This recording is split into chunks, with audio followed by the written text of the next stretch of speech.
రాజస్థాన్లోని జైపూర్ హవామహల్ లాంబ్రింత్తో మనోహరమైన బజార్లు, చారిత్రాత్మకమైన విలాసవంతమైన రాజభవనాలు మరియు దృశ్యాలతో జైపూర్ను తరచుగా పింక్ సిటీ అని పిలుస్తారు.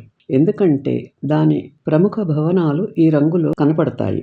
సంప్రదాయం మరియు ఆధునికత ఇక్కడ పక్కపక్కనే ఉన్నాయి. దాని రంగురంగుల వీధుల్లో మోటార్ బైకులు ఒంటెలతో స్థలం కోసం పోటీ పడతాయి మరియు తలపాగా ధరించిన గ్రామ పెద్దలు జీన్స్లో ఉన్న యువకులతో భుజాలు తడుముకుంటారు.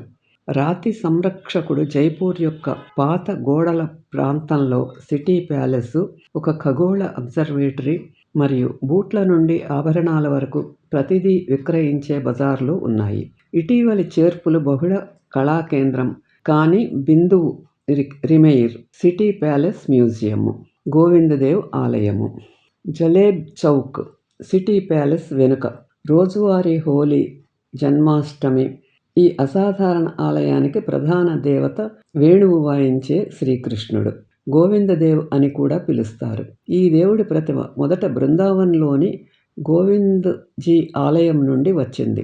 మొఘల్ చక్రవర్తి ఔరంగజేబు యొక్క ఐకానోక్లాస్టిక్ ఉత్సాహం నుండి రక్షించడానికి దీనిని 17వ శతాబ్దం చివరిలో జైపూర్ పాలక కుటుంబ రాజధాని అయిన అంబర్కు తీసుకువచ్చారు.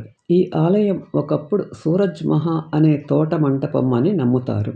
అక్కడ సవాయి జైసింగ్ తన కలల నగరమైన జైపూర్ను నిర్మిస్తున్నప్పుడు నివసించాడు.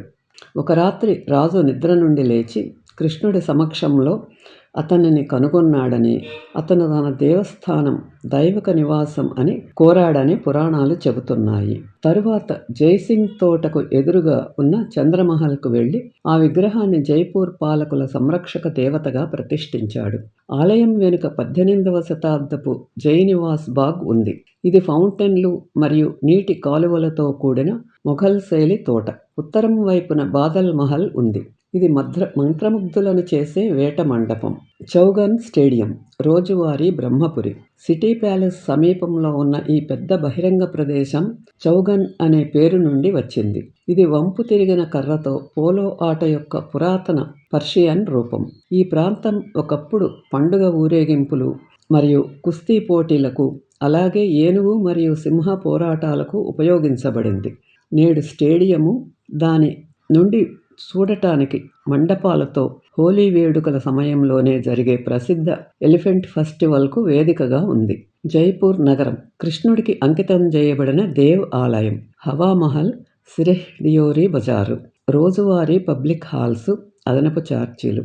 రాజస్థాన్ యొక్క గొప్ప నిర్మాణ పదజాలానికి ఒక విచిత్రమైన అదనంగా విచిత్రమైన హవామహల్ లేదా గాలి ప్యాలెస్ 1799లో సౌందర్యవేత్త సవాయి ప్రతాప్ సింగ్ చేత నిర్మించబడింది.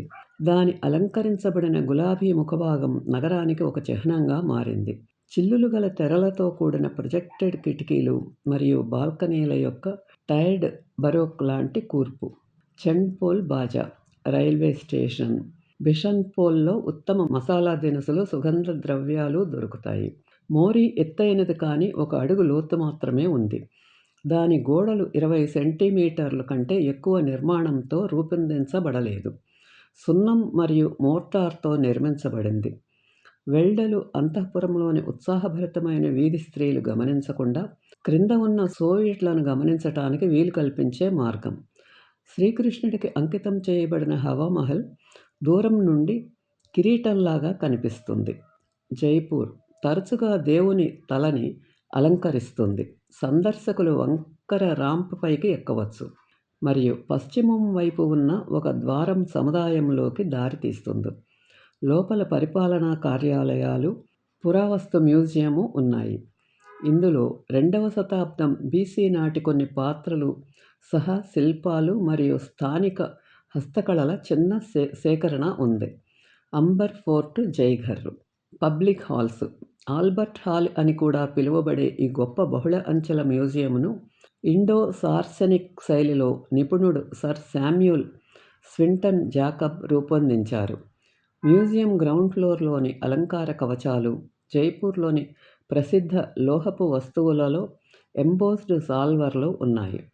మరియు స్థానిక మెరుస్తున్న కుండల యొక్క కొన్ని మంచి ఉదాహరణలు ప్రదర్శించబడతాయి. 9 మీటర్ల పొడవైన ఫాడ్ అనగా పెయింట్ చేసిన వస్త్ర స్క్రోల్ 14వ శతాబ్ద జానపద హీరో పబూజీ జీవితాన్ని వర్ణిస్తుంది. మొదటి అంతస్తులో మొఘల్ మరియు రాజ్పూత్ సూక్ష్మ చిత్రలేఖనాల చక్కటి సేకరణ ఉంది.